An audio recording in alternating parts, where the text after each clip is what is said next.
Greetings, friends. A year ago, I met a very interesting man who eventually became a good friend to me. Due to the sensitive nature of this story, I'll call him Chris to protect his identity. We both have a military background, so naturally, we spoke about some of our exploits in those past lives. He had an unexpectedly haunting story to tell, and when I later got this channel up and running, I asked him if I could share it with you. So here we go.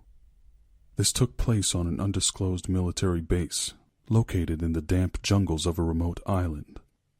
Chris says he remembers the wilderness being unnervingly quiet for at least a week leading up to the incident.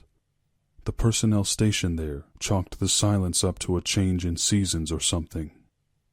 There had been reports of bizarre sightings, fast-moving animals no one could explain. Anyone who mentioned them was typically shut down with ridicule from fellow soldiers.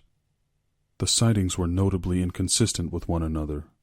Some saw large eyes, others saw small ones. Some heard a big thing trudging boisterously through the undergrowth. Others heard the sounds of something sneaking around in the brush.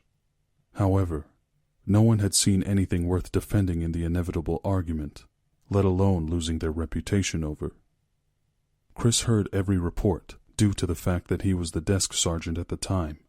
Anyone who saw or heard something off, which could potentially impact the security of the base, would typically come to him to have it notated in the log. He never took the more fantastical reports seriously enough to actually write them down, unbeknownst to the concerned soldiers who came to him. Some of them just came to talk about what happened, off the record anyway, which would typically end up with them just trading ghost stories. On the night in question, Chris and his team were on the far side of the island, an area which is completely uninhabited, where no human presence could be found for several miles in every direction. For that reason, the military chose that location for storing their weapons and explosives. Chris and a partner, whom I'll call Barry, were conducting the nightly checks on the magazine storage areas, which lay several miles deep into the uninhabited zone. The jungle was still weirdly quiet, but it was good for them, being that their mission was to detect foreign intelligence or other operatives tampering with U.S. equipment, or the occasional refugee group that washed ashore. They were on a road that rested in the valley of two mountains, bordered by gigantic hills, rocky and thick with tall grass. As they drove along slowly, with the windows of their Humvee rolled down, they heard a heavy thud coming from the woods, a totally unexpected, unnatural sound emanating clearly from the tangled growth. The first sound drew their attention, but was quickly followed up by other noises.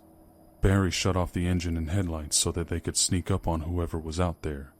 They knew anyone attempting to navigate the dense vegetation would have to do so carefully, taking time to avoid injury. But surprisingly, they could hear fast-paced walking, rustling through the tall grass. After a few moments, the sound began to move parallel to the road. They restarted the vehicle and began to pursue the noise. The walking continued for a while, as they followed it with only their running lights on, before it suddenly stopped. They at first thought that they'd lost track of whatever it was, so they turned the headlights back on, assuming it was just an animal, and continued a ways down the road.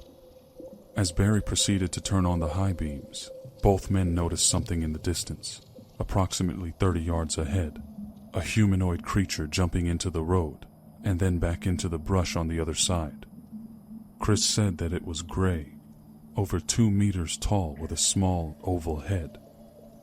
Its movements were too swift for its size. The best way he could describe its leaping motion was like that of an impossibly nimble frog. Seeing the creature instantly gave Chris the feeling of being punched in the stomach. His heart sank so rapidly and his adrenaline kicked in so fast that he began to feel nauseous, on the verge of vomiting. He laments the fact that neither he nor his partner had the will to chase after the creature, but says that the feeling of being at such a disadvantage against a creature like that was absolutely petrifying. The idea that they were stalking it raised the question, were they hunting or being hunted themselves? Whatever it was, the monster definitely had the tactical advantages of both position and mobility.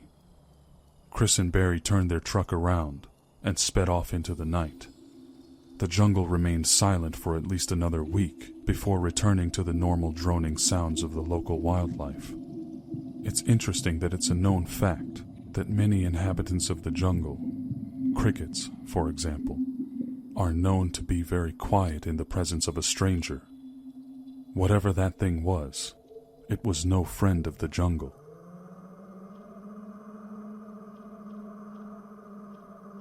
Thank you for listening, my friends. If you enjoyed the video, please share, thumbs up, and subscribe for more stories like these. There's a growing variety of content on my channel, so feel free to check it out. I'd be honored to accompany you on your long drives, or lull you to sleep peacefully at night. Remember, I'm always here for you. I'm Mr. X, and may your nights be full of dreams.